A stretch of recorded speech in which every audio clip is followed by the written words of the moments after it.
ముందుగా సుమతి శతకంతో ప్రారంభిద్దాం. అడిగిన జీతం బియ్యని మిడిమేలవు దొరను గొలచి మిడుగుట కంటెన్ వడిగల ఎద్దుల గట్టుక మడిదున్నుక బ్రతకవచ్చు మహిళో సుమతి. అంటే అడిగిన జీతం అంటే సమయానికి జీతం అని కూడా అనుకోవచ్చు. సమయానికి జీతం ఇవ్వని మిడిమేలుపు దొరను కొలిచి అలాగా ఉండటం కంటే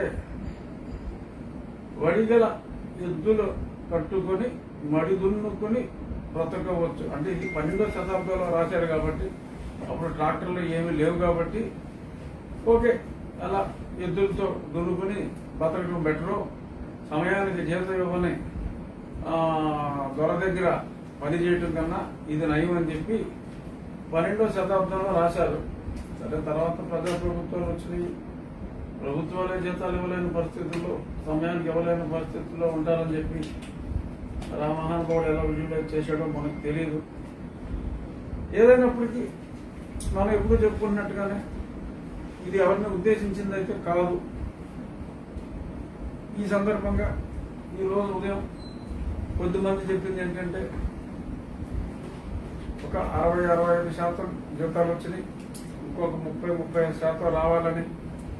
మరి ఇళ్లలో, మరి ముఖ్యంగా హిందువుల ఇళ్లలో మహిళలందరూ ఈ సమయంలో పైగా ఇవాళ శ్రావణ మాసం శుక్రవారం, మరి శ్రావణ శుక్రవారం పూజలు చేసుకోవాలన్నా 10 మందిని పిలిచి మరి పేరెంటాలని చేయాలన్నా మరి జీతాలు రాక చాలా ఇబ్బందులు పడుతున్నారని చెప్పి చాలామంది అనుకుంటున్నారు.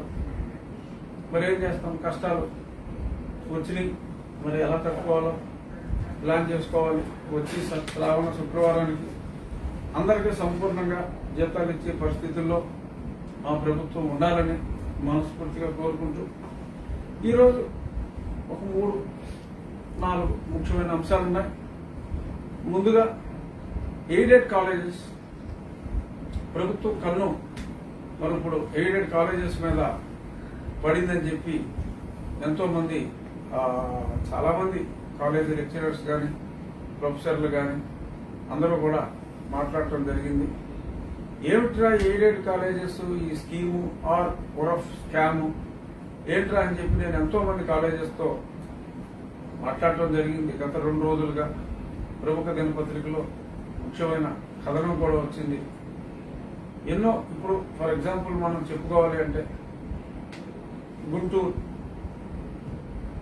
AC college, Andhra Christian college అంటారు దాన్ని, అలాగే జాగర్లమూడి కుప్పస్వామి చౌదరి గారి college, JKC college, Hindu college, అలాగే ఏలూరులో ఒక యూనివర్సిటీ స్థాయిని తలదన్నే సిఆర్ రెడ్డి కాలేజ్, భీమవరంలో డిఎన్ఆర్ కాలేజ్, సరే విజయనగరంలో ఎన్నో లక్షల మందికి విద్యాదానం చేసిన మహారాజా కాలేజ్, అలాగే కాకినాడలో పిఆర్ కాలేజ్ అంటే పిఠాపురం రాజా కాలేజ్, నెల్లూరులో విఆర్ కాలేజ్ అంటే వెంకటగిరి రాజా కాలేజ్. అలా ప్రతి చోట కూడా మరి ఈ ప్రభుత్వాలు ఏర్పడక ముందే అప్పట్లో ఉన్న ఫిలాంథ్రఫిస్టులు అందరూ కలిసి ఎంతో మంది వారి స్థలాల్ని, వారి ధనాన్ని, అలాగే గుడివాడలో తీసుకుంటే మన ANR college popular, Akkineni Nageswara Rao college, ఇలా ఎన్నో విశిష్టమైన ప్రశస్తమైన కళాశాలలు ఇప్పుడు ఎయిడెడ్ కళాశాలలుగా రన్ అవుతున్నాయి. ఎయిడెడ్ కళాశాలలు అంటే వాళ్ళు ముందుకొచ్చి వాళ్ళు చేస్తూ కొంతమంది ఉపాధ్యాయుల్ని లెక్చరర్స్ ని ప్రభుత్వ జీతంతో ఇస్తారు. సో ప్రభుత్వ జీతం ఇస్తున్నప్పుడు వాళ్ళందరూ కూడా చాలా కాలేజెస్ లో ఎక్కడ కూడా యావరేజ్ 25% కన్నా ప్రభుత్వం జీతం పే చేసే లెక్చరర్స్ లేరు. కానీ ప్రభుత్వ జీతం ఒక భరోసా, వాళ్ళ శాలరీస్ కూడా బాగుంటాయి కాబట్టి క్వాలిటీ ఎడ్యుకేషన్ ఉంటుంది. మరి ఇప్పుడు ప్రభుత్వ కళాశాలల్లోనే ఇప్పుడు ముఖ్యమంత్రి గారు ఏం చేశారంటే వీళ్ళందరికీ ఒక శ్రీముఖం పంపారు, ఒక జీవో ఇచ్చారు. మీరందరు కాలేజెస్ మాకు ఇచ్చేయండి, మేము తీసేసుకుంటాం. మీరే నడుపుకోవాలంటే మీ ఎయిడ్ని వదులుకోండి, మీ లెక్చరర్స్కి మీరే జీతాలు ఇచ్చుకోండి, కానీ మేం చెప్పిన ఫీజులే వసూలు చేయండి. ఆ ఫీజులు ఇస్తారా? అమ్మ ఒడి, సరే అమ్మ ఒడికి వేరే స్కామ్కి సంబంధం ఏంటన్నది ఆ నెక్స్ట్ అంశం. అది ముందు ఎయిడెడ్ కాలేజెస్ కంప్లీట్ చేద్దాం. సో ఆ డబ్బులు కూడా వాళ్ళకి ఇవ్వరు. క్వాలిటీ ఎడ్యుకేషన్ ఇవ్వాలంటే లెక్చరర్స్కి ప్రభుత్వ ఉద్యోగులకి ఎలా అయితే శాలరీస్ ఇస్తున్నారో లెక్చరర్స్కి కాస్త అటు ఇటుగా అదే స్థాయిలో జీతాలు ఇవ్వాలి. అదే స్థాయిలో క్వాలిటీ ఎడ్యుకేషన్ ఇచ్చి ఆ జీతాలు ఇవ్వాలి అంటే మరి ప్రభుత్వం తగ్గించిన ఫీజులు, అది కూడా ఇస్తుందో ఇవ్వదో తెలియని ఫీజులు, ఏ రోజు రాష్ట్రం దివాలా కొట్టి హ్యాండ్స్ అప్ అంటారో తెలియని పరిస్థితుల్లో మరి ఈ విద్యా వ్యవస్థని సర్వనాశనం చేస్తే రేపు రాబోయే రోజుల్లో పిల్లల భవిష్యత్తు ఏంటి? ఇప్పుడు నిన్న ప్రముఖ దినపత్రికలో చూసాం, కొన్ని ఊర్లలో నరసరావుపేట కానీ చిలకలూరుపేట కానీ చాలా ఎగ్జాంపుల్స్ ఇవ్వడం జరిగింది. అక్కడ చీరాల్లో మరి ఉన్న ఎయిడెడ్ కళాశాలను మూసేస్తే ఒక మహిళా కళాశాల ఉంది, వాళ్ళు చదువుకోవాలంటే ప్రభుత్వ కళాశాలలో ఒంగోలు వరకు వెళ్ళాలి అని ఇలా ఎన్నో లైవ్ ఎగ్జాంపుల్స్ కూడా ఇవ్వడం జరిగింది. ఈ ప్రభుత్వం అంతర్యం ఏమిటి, ఏమి చేయాలనుకుంటుంది అనేది ఒక సాధారణ మానవుడి బుర్రకి మస్తిష్కానికి అందనంత దారుణంగా, అందనంత దరిద్రంగా ఆలోచనలు ఉన్నాయి అని చెప్పి ఎంతో మంది విజ్ఞులు, చదువుకున్న విజ్ఞులు అంటున్నారు. ఇది నేను అంటున్న మాట కాదు, నేను విన్న మాట, నేను విని అంటున్న మాట, ఇది నా సొంత మాట కాదు అని చెప్తున్నా. ఇక్కడ ఆ ఇచ్చిన జీవోలో కూడా ఒక్క క్లాజ్ ఏంటంటే మరి రేపు మరి ఈ హింసను తాళలేకో మరేమి తాళలేకో ఎవరైనా సరే ఎందుకు వచ్చిందిరా బాబు అని వదిలేస్తారు. సుమారు ఒక 140-150 ఎయిడెడ్ కళాశాలలు ఉంటే సరే ఒక 10 మంది మరి భయపడో ఇంకోటో లేకపోతే లేటెస్ట్ గా కొత్తగా పెట్టినయో ఓ 10 మంది మీకు ఇచ్చేస్తాం అని అన్నారట. మిగిలిన వాళ్ళు ఎవరు ఇస్తే జరిగేది ఏంటి? ఎప్పుడో ఉన్నాయి. For example CR Reddy college ఉంది, 100 ఎకరాల స్థలంలో ఉంది. ఆ సిఆర్ రెడ్డి కాలేజీని రేపు పొద్దున్న పొరపాటున వీళ్ళకి ఇచ్చారనుకో, వీళ్ళు అమ్మేసుకోవచ్చు. దెర్ ఇస్ ఎ ప్రొవిజన్, ఆ స్థలం వీళ్ళు అమ్మేసుకోవచ్చు. లేదు కొత్తగా వినూత్న విధానాలు వారు వ్యక్తిగత వ్యాపారాల్లో ఎలా చేశారో అలాగే వినూత్న విధానాలు ప్రభుత్వ వ్యవస్థలో కూడా ప్రవేశపెడుతున్నారు, మనం చూస్తున్నాం. ఆ వినూత్న విధానం ఏంటంటే ఒక education corporation or education development corporation, Andhra Pradesh education development corporation అని పెట్టారనుకోండి ఫర్ సపోజ్. సో దాని మీద ఓ 10,000 కోట్లు అసెట్స్ చూపెడతారు. ఓకే, నెల్లూరు సెంటర్లో మరి వెంకటగిరి రాజా కాలేజ్ ఉంది. మరి నెల్లూరు ఎంతో అభివృద్ధి చెందిన ప్రాంతం, సెంటు అక్కడ 50 లక్షలు ఉన్న ఏరియాలు అవన్నీ. మరి వెంకటగిరి రాజా కాలేజ్ అమ్మితే, సిఆర్ రెడ్డి కాలేజ్ అమ్మితే, ఏసీ కాలేజ్ అమ్మితే, ఇంకో కాలేజ్ అమ్మితే, విజయనగరం మహారాజా కాలేజ్ అమ్మితే 1,00,000 కోట్లు వస్తాయి. 1,00,000 కోట్లు వస్తే మనం ఇంకో సంవత్సరం గడిపేయచ్చు ఆనందంగా అన్న ఉద్దేశం ఉందేమో అని ఆల్రెడీ భయపడిన ప్రజలు అనుకుంటున్నారు. కాకపోతే పైవాడి దయ వల్ల, మరి పైవాడి అప్రమత్తత వల్ల మరి ఎవరైనా బ్యాంకులు ఇలాగ ఎఫ్ఆర్బిఎం లిమిట్స్ దాటి లేకపోతే ఆ ప్రాపర్టీస్ ఈ ప్రాపర్టీస్ తాకట్లు పెట్టుకుని అప్పిస్తే తోలూరిపోయే పరిస్థితి ఇప్పుడు ఉంది. I'm again warning the bankers. As a member of parliament, I am telling my dear bankers, please be in your limits. Don't encourage any violation. Please don't act at a later date that it is the government that we have given. You must follow the rules. ఏదో గతంలో ఒక చీడపురుగు సలహాతో ఈ ముఖ్యమంత్రి ఒకళ్ళిద్దరు bankers తో మాట్లాడుకుని నా మీద కేసులు కూడా పెట్టించాడు. నేను ఓపెన్ గానే చెప్పా, ఓకే ఆ చీడపురుగుకి నాకు కొత్తగా తెలిసింది, కొంత జార విడిచారట. మరి అతను ఫెయిల్ అయ్యాడు కాబట్టి జార విడిచిన దాన్ని తిరిగి వెనక్కి తీసుకునే ప్రయత్నాల్లో ఉన్నారని కూడా తెలిసింది. సరే, ఎంత జార విడిచారో నేను చెప్పను, చీడపురుగు ఎవరో నేను చెప్పను. బట్ చెప్తున్నా, ఈ కుట్రలు అనేది ఈ రకంగా ఉంటాయి. జెన్యూన్ గా వ్యాపారం చేసి ఇటువంటి దిక్కుమాలిన ప్రజాపాలకుల వలన ఇబ్బంది పడిన నేను,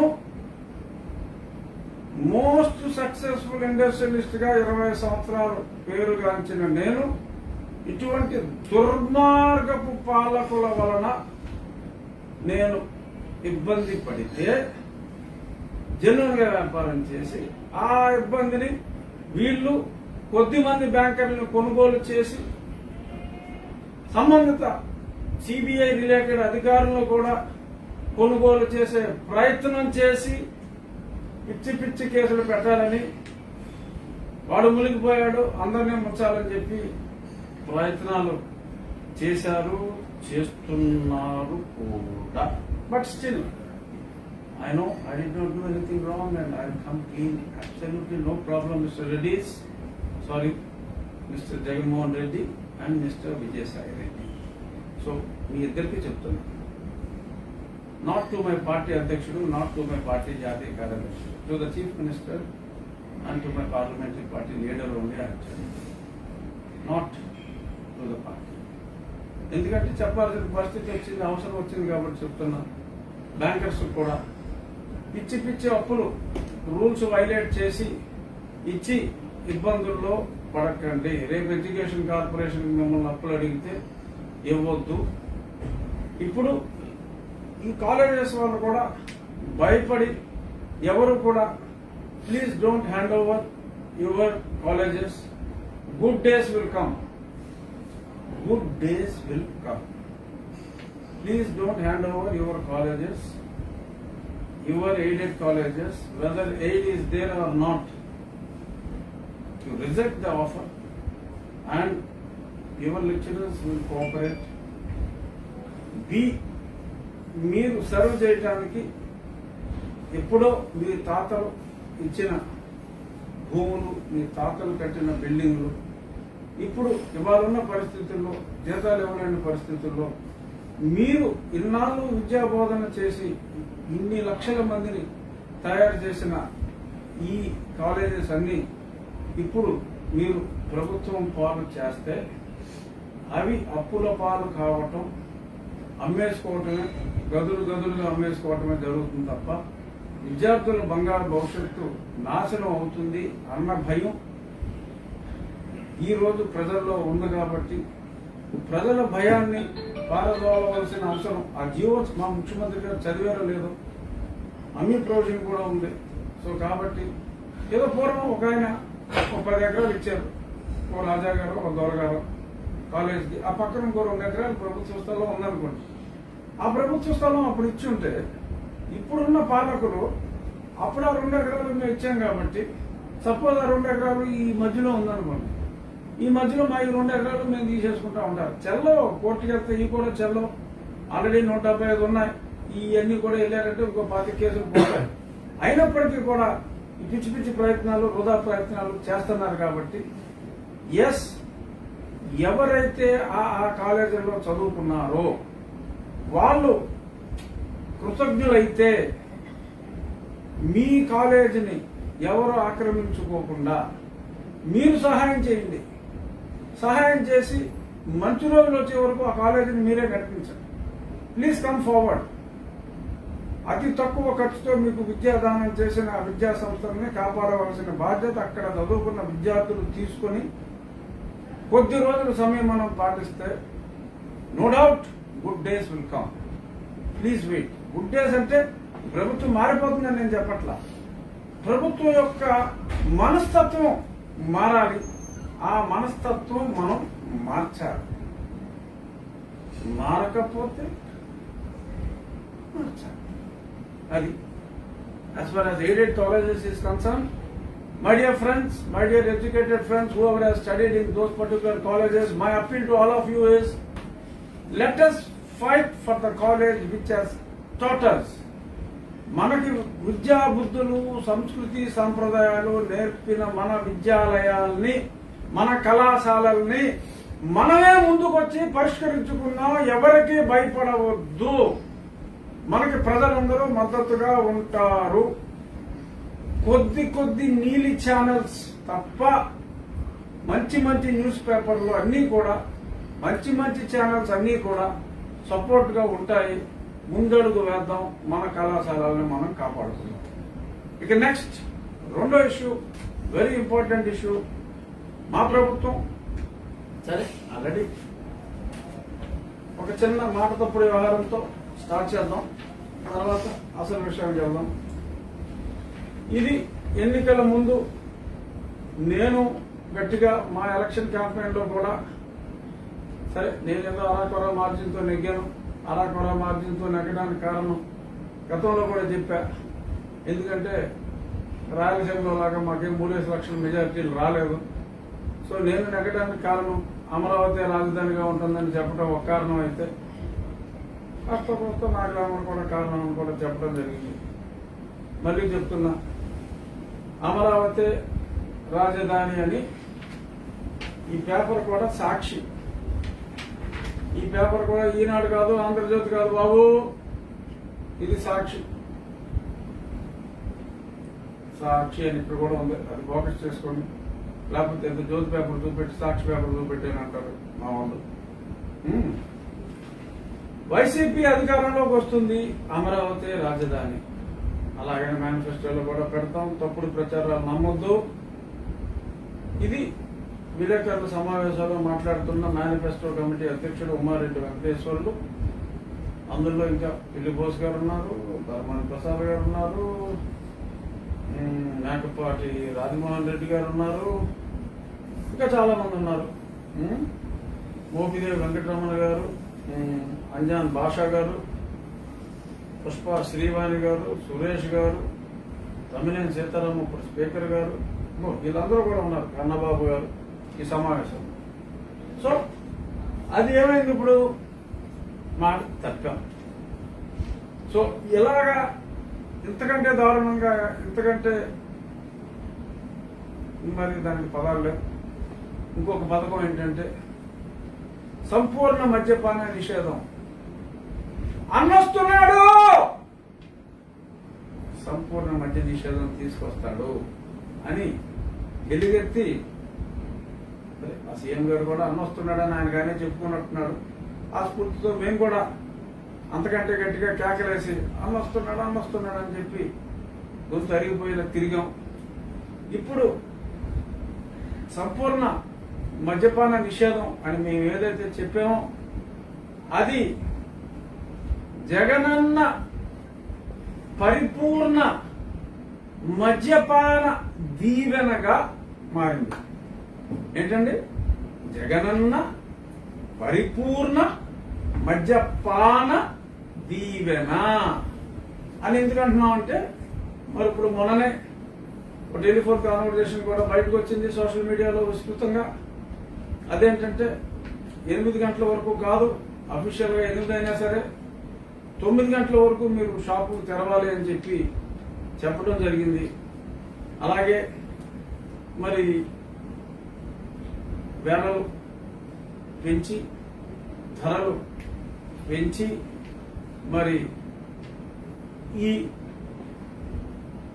ఈ త్రాగుబోతుల్ని తాకట్టుగా పెట్టి ఆల్రెడీ ఒక 25,000 కోట్లు తెచ్చి, అంటే ఈ మద్యపాన పరిపూర్ణ మద్యపాన దీవెన రేపు ఈ ముఖ్యమంత్రి గారు కాదు, ఏ ముఖ్యమంత్రి వచ్చినా సరే ఆ దీవెన కొనసాగేలాగా మరి అప్పులు చేసి, ఇది కూడా 3 జిల్లాల్లోనే కొన్ని డిపోల్లో పెట్టిందే. 50,000 తీసుకుందాం అనుకున్నారు, 50,000 కోట్లు. సరే ఇంకా ఏమీ రావనుకోండి. మరి ఇది ఎందుకు చేస్తున్నారు అని ఆలోచిస్తే, ఎందుకంటే ప్రతిదాని వెనక కూడా ఏదో ఒక ఆలోచన ఉండే ఉంటుంది కదా అని చెప్పి కొంతమంది మేధావులు ఆలోచిస్తూ తెలిసింది ఏంటంటే ఈ అసలు ఎవరికి ఈ మద్యపాన దీవెన సరే అది కొందరికి మరి ఆ మద్యం తయారీదారులకి ఆ తయారీదారులు ఎవరో మనం మాట్లాడకుండా బాగోదు ఎందుకంటే ఏం బయటికి రావాలి పేర్లు బయట పెట్టి ధైర్యం ప్రజలకి లేదు నాకు లేదు అనుకుందాం కాసేపు సో అది మద్యం తయారీదారులకి అక్షయ పాత్ర మద్యం తాగే వాళ్ళకి వారి కుటుంబాలకి క్షయ పాత్రగా మారింది మరి ఈ పరిపూర్ణ మద్యపాన దీవెన. ఇప్పుడు ఎక్కడా కూడా భారతదేశంలో ఎక్కడా లేని చట్టాలు కూడా ఈ అక్షయ పాత్ర కోసం అంటే పాలకుల అక్షయ పాత్ర కోసం మనం తీసుకొస్తున్నాం. అదేంట్రా అంటే ఎక్కడైనా కూడా మీరు విదేశాల నుంచి వచ్చినా సరే 2 సీసాలు తెచ్చుకోవచ్చు, పక్క రాష్ట్రం నుంచి వెళ్ళినా సరే 2 సీసాలు తెచ్చుకోవచ్చు. ఇప్పుడు ఢిల్లీలో సపోజ్ నేను ఒక 2 సీసాలు తీసుకెళ్లాలనుకోండి, హైదరాబాద్ తీసుకెళ్తే ఎవరో మాట్లాడరు 2 సీసాలు, ఆంధ్ర తీసుకెళ్తే జైల్లో పెడతారు. అలా జైల్లో పెట్టి మళ్ళీ ఆ కేసులకి అదని ఇదని హింసించి ఒక వ్యక్తి మన తూర్పుగోదావరి జిల్లాలో ఓ సెల్ఫీ వీడియో తీసి కొన్ని నిజాలు చెప్పి నేనేదో 2-3 సీసాలు తీసుకొస్తే నన్ను ఇలాగా ఆ రకంగా కేసులు పెడతాం ఈ రకంగా కేసులు పెడతామని చెప్పి అరెస్ట్ చేశారు కాబట్టి నేను ఆత్మహత్య చేసుకుంటున్నాను అని చెప్పి అతను ఆత్మహత్య చేసుకున్నాడు. ఈ చావుకు బాధ్యుడు ఎవరో ముఖ్యమంత్రి కాదా అని నేను అడుగుతున్నాను. Yes I'm questioning you mister Jaganmohan Reddy. మా పార్టీ అధ్యక్షుడు మద్యపాన నిషేధం అని చెప్తే మిమ్మల్ని ముఖ్యమంత్రి చేస్తే మీరు చేసేది ఇదా జగన్మోహన్ రెడ్డి గారు? ఇలా ప్రజలు చావు కారణం అవుతారా? అన్యాయం కాదా ఇది? అడుగుతున్నా. మా పార్టీ అధ్యక్షుడి తరఫున ఒక పార్టీ సభ్యుడిగా మా పార్టీని కాపాడుకోవాల్సిన బాధ్యత ఉన్న సభ్యుడిగా I'm questioning you the chief minister. Who would answer this? ఆ చావుకు బాధ్యుడు ఎవరు? అలాగే మొన్న నా స్నేహితులే కొంతమంది ఫ్యామిలీతో వెళ్తూ ఉంటే somewhere in Guntur district they were stopped. His wife, his daughter, they were all asked to step down from the car. ఏంట్రా అంటే కార్లో సీసాలు ఉన్నాయమ్మా చెక్ చేయాలి. ఏంట్రా బాబు హెరాస్మెంట్ అంటే నీ మధ్యమే తాగాలి, మీకు కావలసిన వాళ్ళు తయారు చేసిన చెత్తనే తాగాలి, మీరు నిర్దేశించిన ధరలకే తాగాలి. బట్ ఎవరిని ప్రయాణాలు చేయనివ్వరు. ఎందుకు? ఎందుకంటే మీ మద్యం సేల్స్ పడిపోతాయి. మీ మద్యం సేల్స్ పడిపోతాయి, రాష్ట్ర ఆదాయం పడిపోవటం దానికన్నా మీ వ్యక్తిగత ఆదాయం పడిపోతుంది అని భావిస్తున్నారు ప్రజలు. ఏమో నిజంగా మీకు ఆ లెక్కల్లో మీకు ఏమైనా వస్తుందా రాదో నాకు తెలియదు. బట్ ఈ క్రమశిక్షణ ఎక్కడా లేని లా అండ్ ఆర్డర్ అంతా కూడా ఈ పక్క ఊర్ల నుంచి సీసాలు రాకుండా ఉండటం కోసం దానికోసమే బస్సులు కూడా రానివ్వట్లేదని చెప్పి కూడా గతంలో మనం చాలా రోజులు ఆర్టీసీ బస్సులు ఆపేసాము ఈ దీనికోసమే అని, జగనన్న మద్యపాన దీవెన కోసమే పక్క రాష్ట్రం నుంచి క్వాలిటీ మద్యం ఆపేసామని కూడా మరి చెప్పుకున్నారు. మరి ఎందుకు ఇంత తపన? దీనికోసమే ఇందాక అనుకున్నాం కదా ఈ కాలేజీ ఫీజులు. ఆ కాలేజీ ఫీజులు కాలేజీలకి కట్టకుండా మనం అమ్మఒడిగా ఇస్తున్నాం. ఎందుకు? అమ్మఒడి వచ్చిన వెంటనే కాలేజీలు అందరూ కూడా ఈ తల్లులు వెంట పడుతున్నారు, మీరు ఫీజులు కట్టకపోతే ఈ పిల్లలు ఇబ్బంది పడతారని. చాలా మంది ఒక 20-25% కేసెస్లో మా ఆయన తగులుకున్నాడు, మా ఆయన కొట్టుకుపోయాడు, ఆడు తాగేశాడు, వచ్చేసరి కడతాను అని. సరే పరీక్షల టైంకి ఎలాగో కట్టకపోతారా అని చెప్పి వాళ్ళు సరే చాలా మంది పరీక్షల టైం కూడా కట్టలేక పరీక్షలు రాయలేని పరిస్థితుల్లో కూడా ఉన్నారు. ఎందుకు ఇదంతా? కేవలం మీ లెక్కరికి మీరు తయారు చేసే మద్యానికి అంటే ప్రభుత్వానికి ఆదాయం ఒక పక్క, ఎవరా ముగ్గురని గతంలో అనుకున్నాం. ఆ ముగ్గురు ఆదాయం కోసమే కదా ఈ తాపత్రయం అంతా. ఆ ఇచ్చిదే 40,000 ఫీజుని 35,000 చేశారు ఇంజనీరింగ్ కాలేజీ ఫీజు. ఏదో కొద్దిమంది ఒకరికి కావాల్సిన 70 చేశారు అనుకున్నారు, వేరే విషయం. పెద్ద పెద్ద కాలేజీలు మంచి మంచి కాలేజీలు కూడా 35,000 చేశారు. ఎలా ఇస్తారు? 35,000 అన్నా సరే తల్లికి ఇస్తారు. ఆ తల్లికి కూడా 2-3 ఇన్స్టాల్మెంట్లు ఇస్తారు. ఆ తండ్రి లాక్కుపోతాడు. ఎందుకు తల్లికి ఇవ్వడానికి కారణం? మీరు చెప్పినట్టు కాలేజీలు ఆ స్టడీ చేసేసి ఆ కాలేజీ బాగోకపోతే ఏం చేస్తారు? తీసుకెళ్ళి ఇంకో కాలేజీలో వేస్తారా? ఏది కదా, కాలేజీ బాగుందనే కదా ముందు జాయిన్ చేసింది. ఆ జాయిన్ చేసిన కాలేజీని మీరు డబ్బులు పేపర్లో అడ్వర్టైజ్మెంట్ చేసి అమ్మ ఒడి జగనన్న దీవెన అని చెప్పి అడ్వర్టైజ్మెంట్ వేసుకున్న రోజున విద్యా దీవెన, ఇంకో దీవెన, వలకాడ దీవెన వేసుకుంటే వీళ్ళు వెళ్ళి మరి కాలేజీని ఇన్స్పెక్ట్ చేసి డబ్బులు కట్టాలా? Is it not for purchase of liquor and for personal benefit? This is what people were doubting. This is not my doubt, my dear sir. This is not my doubt. ప్రజలకి అనుమానాలు వస్తున్నాయి. వాళ్ళ సందేహాలు తీర్చవలసిన బాధ్యత మన మీద ఉంది. కాబట్టి kindly sort it out at the earliest. ఇక మన వైభవం మరి ఇది చాలా చిన్న ప్రింట్ ఫోకస్ చేసిన రాదు. Statement by Lok Sabha for a question ఏంటంటే, ఇది ఎన్ని ఇల్లులు కట్టారు దేశంలో ఆంధ్ర రాష్ట్రంలో గత 2 సంవత్సరాల్లో అంటే, ఆంధ్ర రాష్ట్రంలో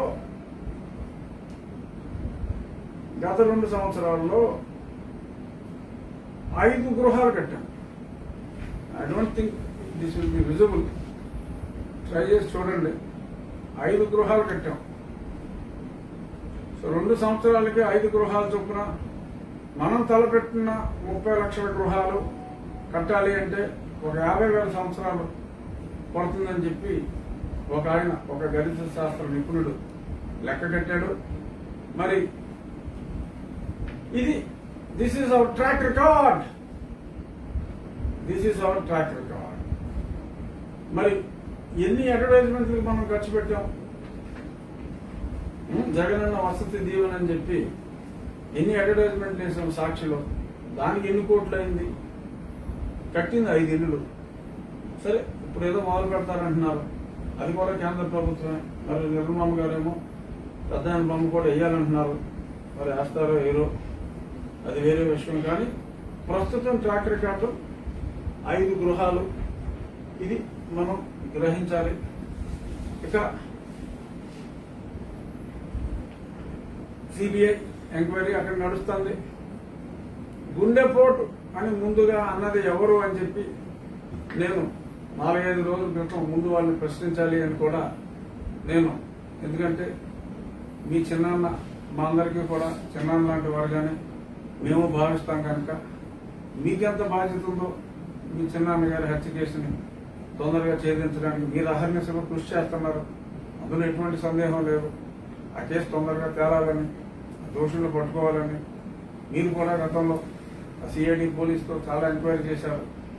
అయినా సరే మరి అసలు దోషులను పట్టుకోవాలంటే చాలా సమయం ఎక్కువ పడుతుంది. కాబట్టి మరి వాళ్ళు ఆ ప్రయత్నంలో బాగా విఫలమైనట్టున్నారు. సిబిఐ ఎంక్వైరీ చేశారు. మరి 2 సంవత్సరాలుగా మీరు కూడా కలిసినప్పుడల్లా హోమ్ మినిస్టర్ గారిని అడుగుతున్నారు ఆ కేసు తొందరగా తేల్చమని. అయినా సరే మరి ఆలస్యం అవుతుంది. ఈ గుండెపోటు అన్నది ఎవరు అన్నది మీరు డిమాండ్ చేసే ఉంటారు ఎంక్వైరీ చేయమని. నేను కూడా డిమాండ్ చేశాను. మరి ఇప్పుడు మీరు కాస్త శ్రద్ధ తీసుకొని ఈ వారం 10 రోజుల్లో కేసు కూడా వేగవంతం అయింది కాబట్టి మరి మరింత సహకారం బాబాయ్ గారి హత్య కేసు మీద మీరు కూడా వ్యక్తిగత శ్రద్ధ తీసుకొని, ఎవరెవరో వీఐపీలు ఉన్నారంటున్నారు.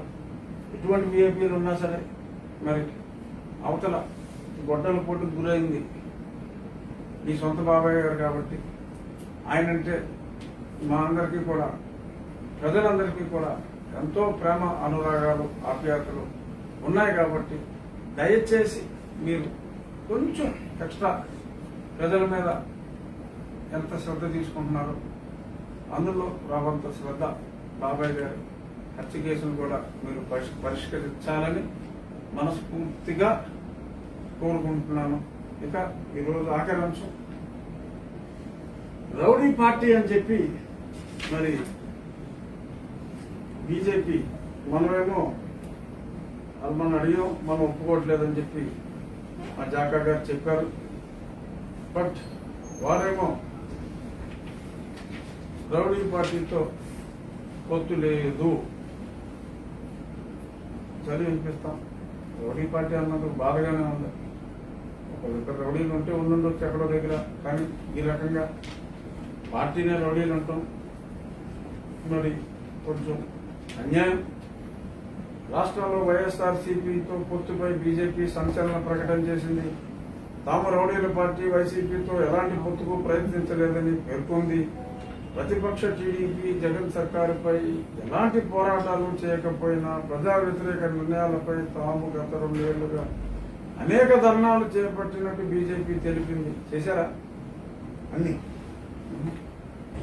వైసీపీతో ఎలాంటి పొత్తు ఉండబోదని స్పష్టం చేసింది.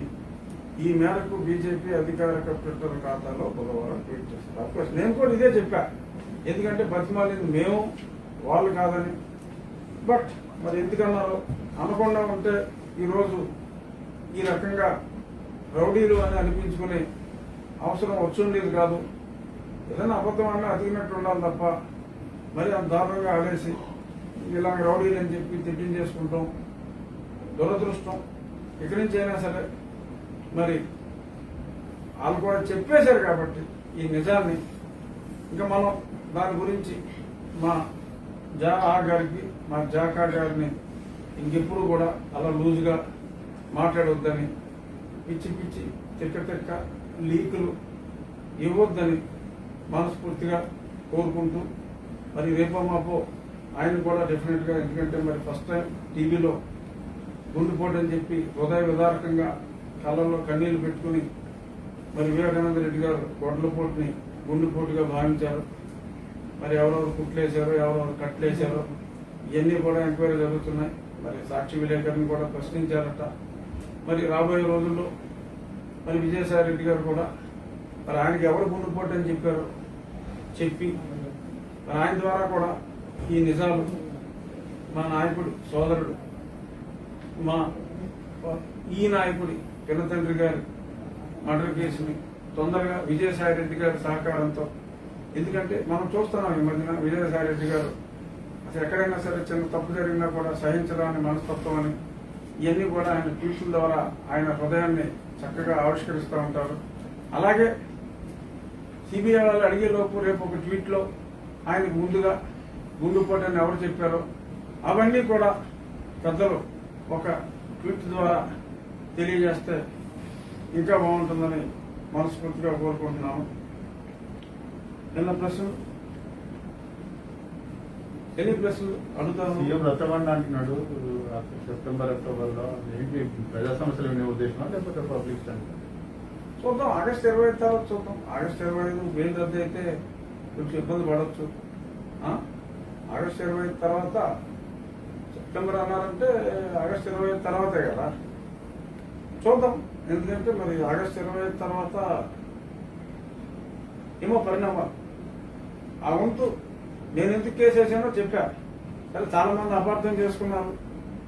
సరే, ఏంటి అపార్థం అంటే నేను ఈ పార్టీలో ఉండి ఇలా చేయటం ఏంటని నా ఉద్దేశం. సరే, నువ్వు అడిగావు కాబట్టి చెప్తున్నాను. నేను మా పార్టీకి బద్దుణ్ణి. మా పార్టీ అధ్యక్షుడి మీద నీలాపనిందలు వచ్చినాయి అని చెప్పి మేమందరం కూడా అనుకుంటున్నాం. కానీ ఆయన కోర్టుకు హాజరు కావడం లేదు. కోర్టు కండిషన్ ప్రకారం హాజరు కావాలి.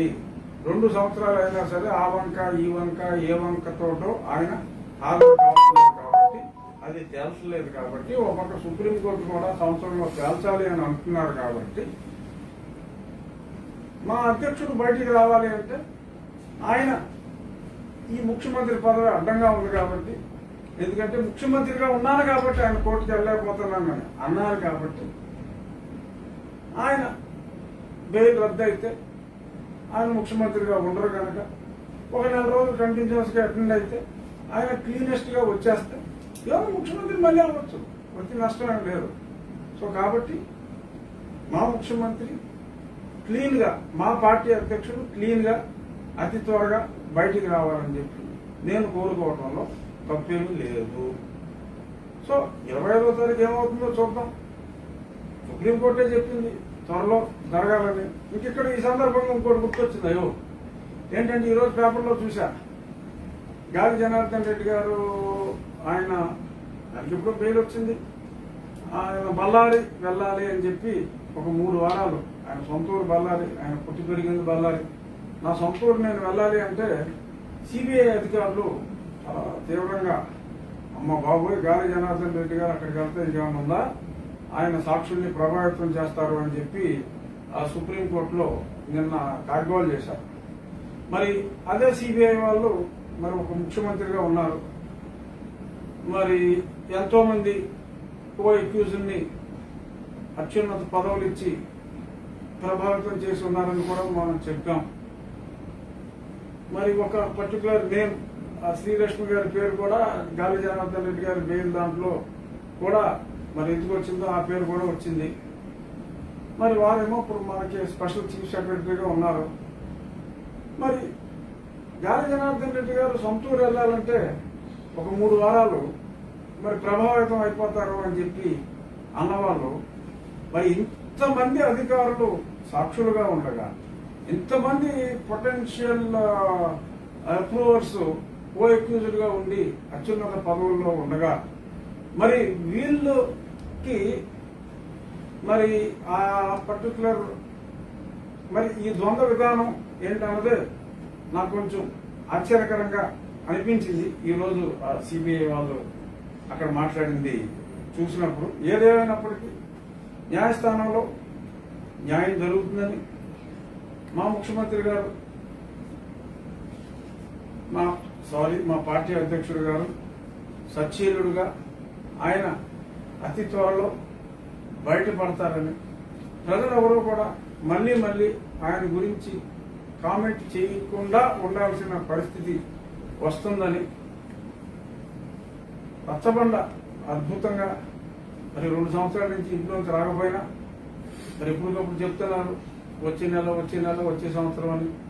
మరి ఈ సెప్టెంబర్ అక్టోబర్లో అయినా ఆయన ప్రజల్లోకి వెళ్తే డెఫినెట్ గా ప్రజల కష్టాలు ఆయనకు అర్థమవుతాయని, సరే ఆ తర్వాత ఆయన కూడా రచ్చబండలో స్టార్ట్ చేస్తే సరే మరి అది ముఖ్యమంత్రి రచ్చబండ, నేను నిర్వహించేది రాజుగారి రచ్చబండ అవుతుందా, లేదు అంటే మేము ఆయన నిజంగా అది స్టార్ట్ చేస్తే పేరు మార్చుకుందాం మనం, ఇబ్బంది ఏముంది, రచ్చబండ కూడా ఇంకోటి పెడదాం, ముఖ్యమంత్రి గారితో మనకెందుకు పోటీ, ఆయన రచ్చబండ నిర్వహించుకొనిద్దాం.